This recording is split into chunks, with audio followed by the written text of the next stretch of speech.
மூர்த்தி குருடி சரணம் திருடி சரணம். ஆக்கமும் ஆன்மீகமும் ஒரு அற்புதமான தொழில் நேர்களே.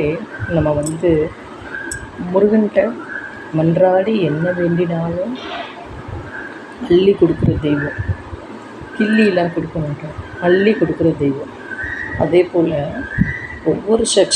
ஒவ்வொரு சஷ்டிக்கும் விரதம் இருக்கும் அப்படின்னா கண்டிப்பாக சக்ஸஸ் ஆகும். ஆகலையே அப்படின்னு நீ யாரோ ஒருத்தரை கூப்பிட்டு கூட கேட்கலாம், யாரும் அப்படி சொல்ல மாட்டாங்க. ஆனால் கொஞ்சம் லேட்டானாலும் தாமதமானாலும் நம்மளுக்கு நடக்கும். தாமதமாகுதே அப்படின்னா அதுக்கு ஒரு காரணம் இருக்கும். நம்மளுக்கு சீக்கிரம் அள்ளி கொடுத்துட்டாருன்னா ஏதோ ஒரு காரணம் இருக்கும். கடவுள் நம்மளுக்கு லேட்டாக செய்கிறாருன்னு. கடவுள் அவாவா கர்மாவுக்கு ஏற்றாப்புல அவாவா இவ்வளோதான் சுமைகளை சுமக்க முடியும் அப்படின்ட்டு அவருக்கு தெரியும். அதனால் பதம் பார்த்து பக்குவம் பார்த்து கடவுள் அள்ளி கொடுப்பார் நம்மளுக்கு. அவரோட திருவடியை பிடிச்சிருந்தா போதும் கண்டிப்பாக.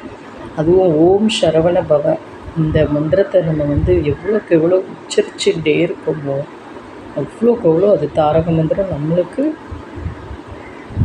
ஜீவ மந்திரம். நம்மளுக்கு அள்ளி வைப்ரேஷன் கொடுப்பார். அதுவும் முருகா அப்படின்னு கூப்பிட்டா போதும் ஆத்மாத்தமாக. அவ்வளோதான், இந்தா வச்சுக்கோ நீ என்னை அழைச்சி அப்படின்னு குழந்தைய குடுக்குடுன்னு ஓடி கொடுப்பார் கண்டிப்பாக. ஆகையால் ஓம் சரவண பவ இந்த மந்திரத்தை நம்ம எவ்வளோக்கு எவ்வளோ சொல்லிகிட்டே இருக்கோமோ அவ்வளோக்கு அவ்வளோ முருகனோட கடாட்சம் நம்மளுக்கு கண்டிப்பாக அவரோட அருள் நம்மளுக்கு கிடைக்கும்.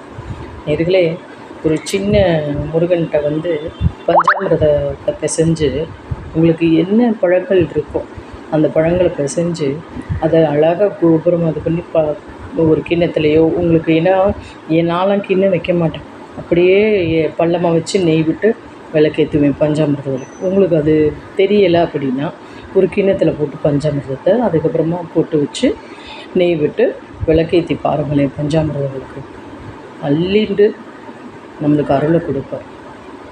பஞ்சாமிரதத்தை அள்ளி அவரே அருளை கொடுப்பார் தூக்கி. கண்டிப்பாக நீங்கள் இதை செஞ்சு பாருங்கள் நேர்களே. உண்மையிலே சொல்கிறேன், முருகனோட அருள் அனுபவித்து பார்த்தா தான் தெரியும். அது என்னையே ஒரு அனுபவமாக நினச்சிக்கோங்க, வேறு யாரையுமே வேண்டாம். நான் எவ்வளோ கஷ்டப்பட்டேன், எவ்வளோ இதுவாக இருந்தேங்கிறது அந்த முருகனுக்கு தெரியும். ஆகையால் அள்ளி கொடுக்குற தெய்வம். பஞ்சாமிரத விளக்கு போட்டுகிட்டே இருப்பேன்.